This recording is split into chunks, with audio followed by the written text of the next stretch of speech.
আরো একটা কথা, জরুরি কথা, খুব ভালোভাবে মনে রাখবেন।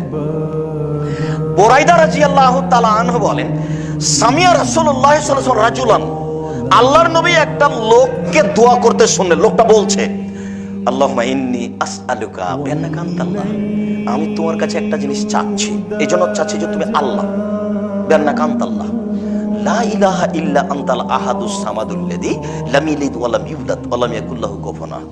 তুমি ছাড়া কোনো মাবুদ নেই, তুমি একক, নিরপেক্ষ, মুখাপেক্ষীহীন, তুমি কাউকে জন্ম দাওনি, তুমি কারোর থেকে জন্ম নেওনি, তোমার সমকক্ষ কেউ নেই।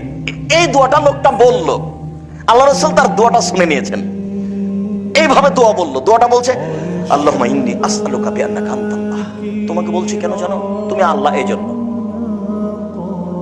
লা ইলাহা ইল্লা আনতাল আহাদুস সামাদুল্লাযী, তুমি ছাড়া কোনো মাবুদ নাই, তুমি একক, নিরপেক্ষ, মুখাপেক্ষীহীন। তার মানে তার ক্ষমতা বর্ণনা করছে। লোকটা দোয়াতে কি করছেন, তার ক্ষমতা বর্ণনা করছেন। তুমি তো পারো, আমি বিরুদ্ধ মানুষ সাথে কি আছে, তুমি তো পারো, আমি অসহায় রাস্তায় পড়ে থাকবো কেন, তুমি ঠিক করে দাও, তুমি তো পারো।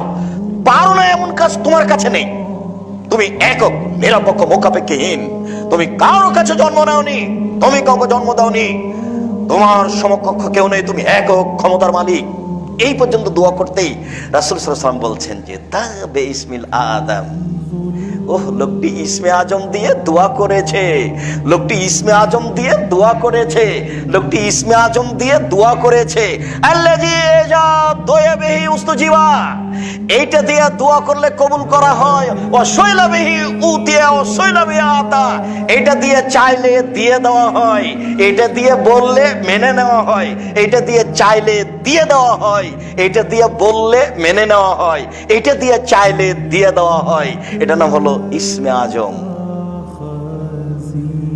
আর ওরা বলছে, পীর ফকিরেরা বলছে আল্লাহ আল্লাহ, এটা নাকি ইসমে আজম। জি না, নাউজুবিল্লাহ।